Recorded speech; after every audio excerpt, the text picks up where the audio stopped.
What's up guys, Cliff here from the Sunday Drive. Today we're working on my brother's 2016 WRX and we're going to show you how to upgrade to the Big Brake Kit, both on the front and rear. So we are working on my brother's 2016 WRX. We have a lot of other videos on this car up on the channel, but we're finally getting to upgrading his brakes. So we went with the STi style Brembos. These are the 4-piston front Brembos and 2-piston rear Brembos, upgrading from the stock 2 up front and 1 in the rear. So a nice upgrade. And the new calipers are actually significantly lighter than the old calipers. We'll overlay what those weight differences are right here, but you actually get a pretty nice weight savings even with the larger caliper that the Brembos provide you with. Now we'll compare the rotors in a second, but those are a little bit heavier than the stock rotors. However, your overall unsprung weight is reduced, and that's what really affects the drivability and handling of the car, especially if you plan to track the vehicle. So you want to reduce your unsprung rate as much as possible. So this is definitely an added benefit in addition to additional stopping power. So here on the left are the stock rotors versus the new Brembo rotors on the right side. Now this was a used set, so there's a little bit of wear on them. As you can see, the front rotors are not significantly different from one another. There's a small increase. However, the back rotor is much larger than the stock version. As you can see, these Brembos were custom powder coated. Even the logo itself is done in powder coat. And if you guys are interested in having brakes custom powder coated, contact us. We'll have our information in the description, and we can even do a custom logo for you in powder coat. So definitely hit us up if that's something you would be interested in. As you can see, a lot of metallic flake in here, and I don't know how good these are going to come across in the video, but these look phenomenal in person, especially when the light hits them just right. Now my brother picked up this set used, and we stripped it down before powder coating, and this also came with upgraded stainless steel brake lines, so we're going to be installing those in this video as well. Now it's important to note that these brakes will not work with the stock 17-inch wheels that come with the WRX. Some of the upgraded wheels may work, however you may need a spacer, and we haven't confirmed that ourselves, so do some research before you go ahead and buy these brakes to make sure your wheels will work. These wheels do work, and we'll have a link to these in the description of the video. Disconnect your brake line bracket right here. It's a 12mm. Because we're replacing the entire caliper, we're just going to remove the bracket that holds the caliper on place. It's held in by 2 17mm bolts.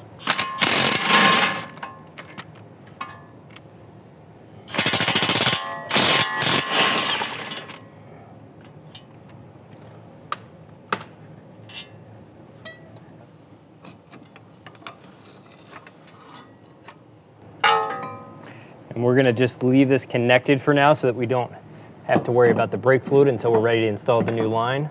We're just going to set that up on the suspension back there, and then the rotor will just come off.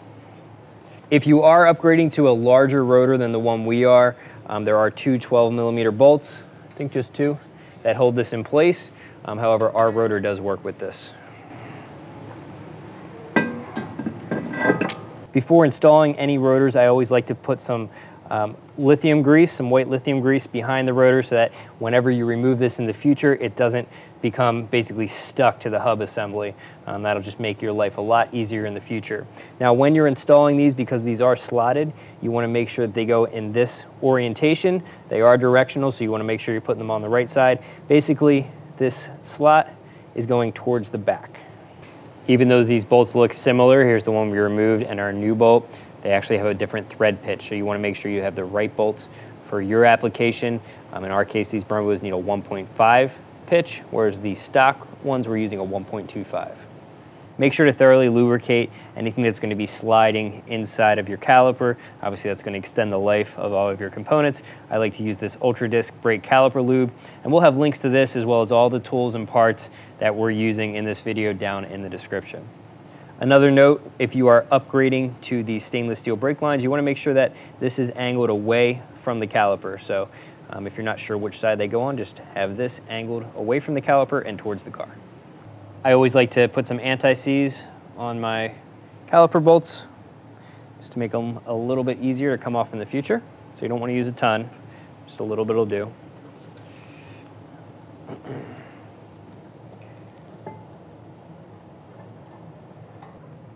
Always start your bolts by hand to make sure they're not cross-threaded.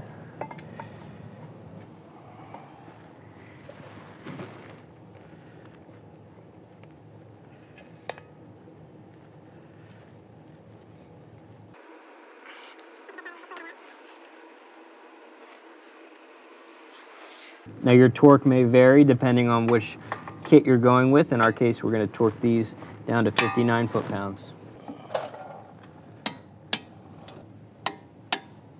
Reinstall your 12mm bolt that holds in the brake line bracket. Remove the retaining clip on the brake line. In our case, it's oriented towards the rear of the vehicle.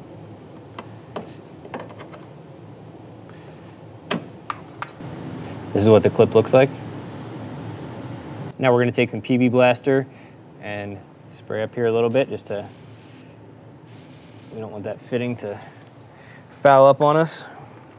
Now, there's a lot of gunk on this for some reason. So I don't know if Subaru sprayed down their vehicles with some type of undercoating, but there's a lot of black stuff on here. With the clip released, you can push this up right there. We have a 17 we're going to hold on to up top, and then we need to release the 10mm nut down on the bottom. To make sure that you don't strip that bottom bolt, it's always a good idea to use a line wrench such as this. I've already broke it free.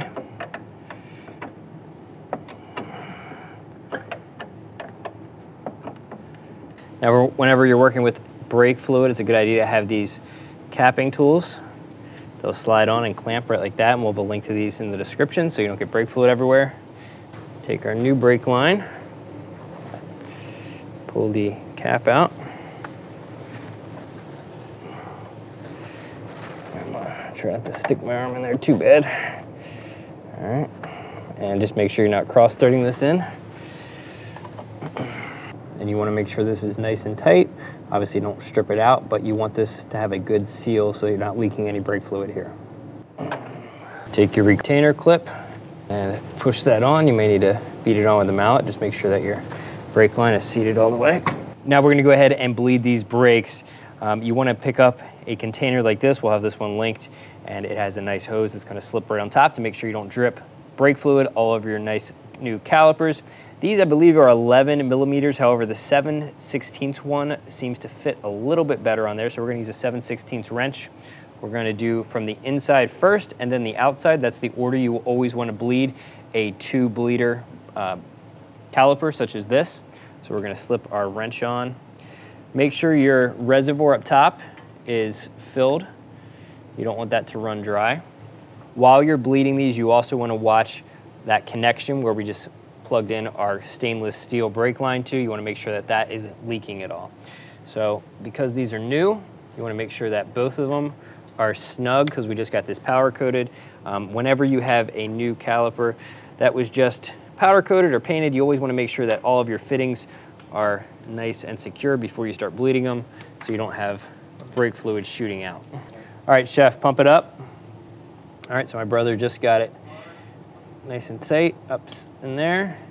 I can see the brake fluid and air coming out of the system, and we're going to keep bleeding this until we don't see any air coming out. All right, pump it up again. And before starting this, we topped off the fluid reservoir so it was all the way full. Now, if you're bleeding your brakes by yourself, we'll have a link above to a video where we show how to use a power bleeder, which works really well if you do need to bleed your brakes by yourself.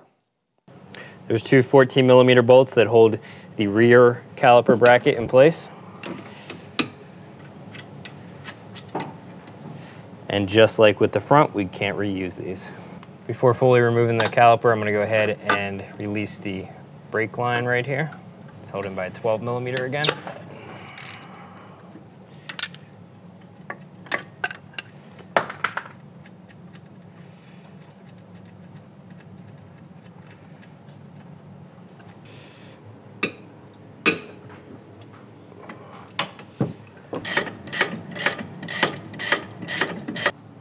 Here's the bottom bolt.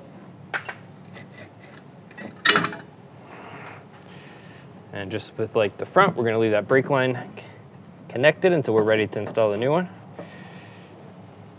Now these tend to be corroded on a lot worse than the front ones for some reason. So conveniently, you can go ahead and take that bolt that we removed from the brake line and you can insert it here, and that will push your rotor out.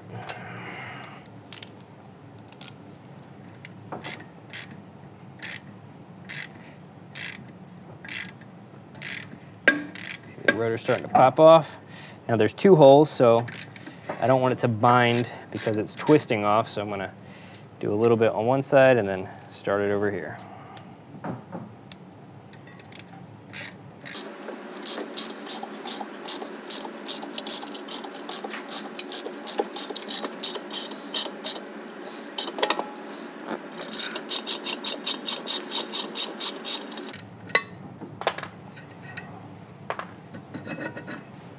For some reason, these Subarus have this little viewing window. It's covered by this rubber grommet, so you're gonna need to remove that from your rotor and install that into the new rotor.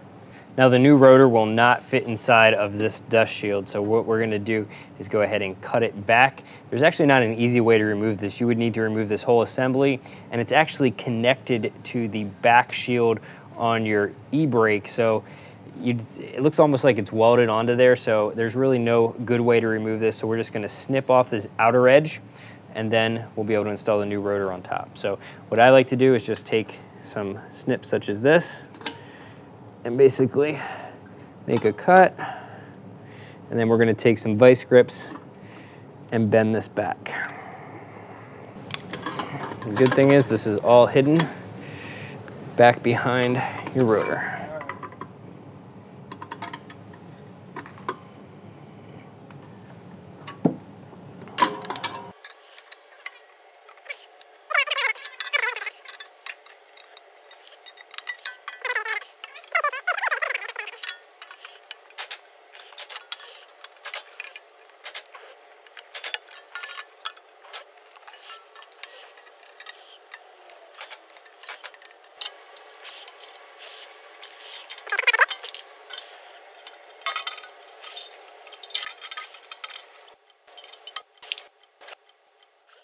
Always make sure you're wearing proper eye protection. Before using a grinder, we're just gonna go ahead and clean up any of the sharp edges.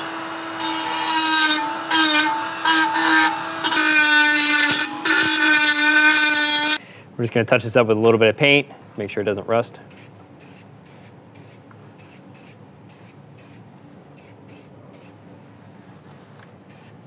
Now for the back brakes, you need to have this bracket here, and you're gonna wanna have these small bolts that go with it. It basically installs like this, and then we're gonna thread our bolt through in this direction. Getting these brackets to fit is very challenging. We had a hard time on both sides.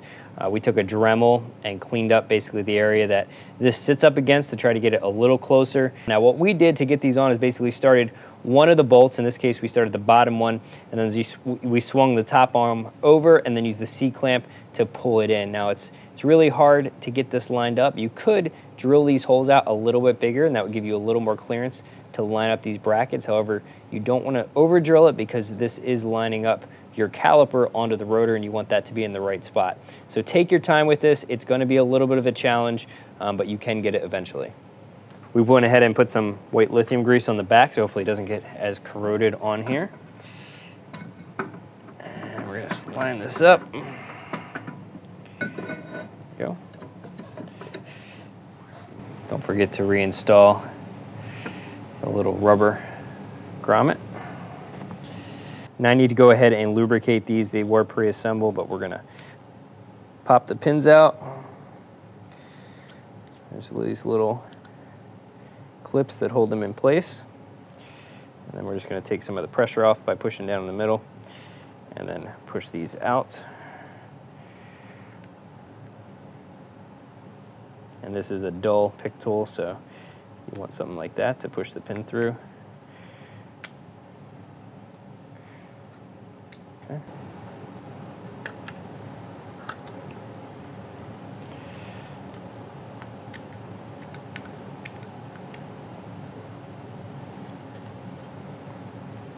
And in the future, when you change your brakes, this is how you do it. You actually don't have to remove the caliper to change your pads anymore. Now, if you do need to replace the rotor, obviously you'll still have to remove the caliper. Just gonna lubricate the guides on the inside that the pads are gonna slide on. You just wanna be very careful that you don't get any of this onto the pad material itself. That'll contaminate it and reduce your braking. And I like to put a little bit on the piston too, just so that the pad doesn't adhere to the piston at all. I'll give you a hard time removing it in the future. Slide these down in place.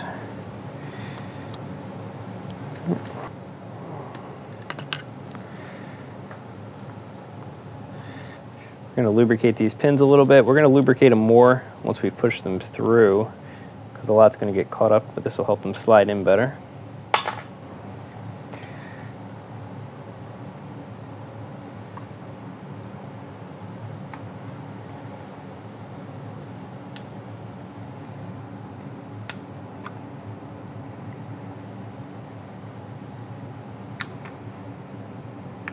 And don't forget to reinstall the clips. Okay. And then we have an 8mm hex head bolt. Again, use some anti-seize on there, and then this is going to install through that bracket that we just mounted.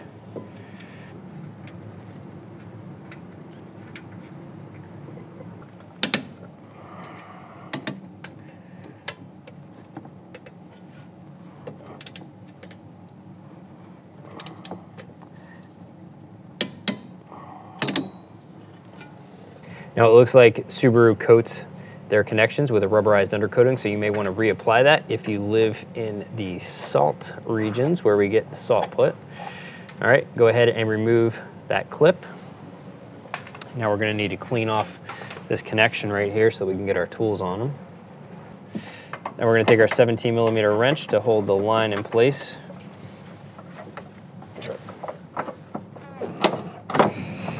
All right, and then we're going to take our 10mm line wrench. The 17mm wrench was starting to slip, and since we're not reusing this brake line, I just went ahead and grabbed some vice grips. Chef, can you come around back of the car and be ready to grab this? I will hand it to you. All right, so just again, quickly get this line put on before you drip too much of your brake fluid. Again, take a 17 and a 10 and snug this up. And try to rotate this slightly so that lines up. Push that through. Take our clip.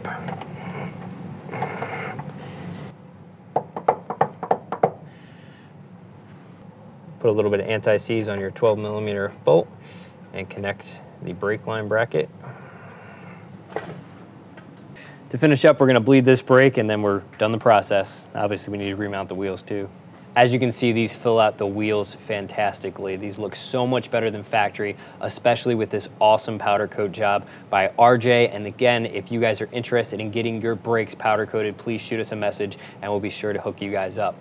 That's it, guys. Thanks for watching. I hope you found the video to be helpful. If you did, please give us a thumbs up and hit that subscribe button. And as always, if you purchase any of the products in our links, they're directly to Amazon usually, and we get a little bit of a kickback. There's no extra cost to you, and it helps us bring video content like this to you guys, so we really appreciate that.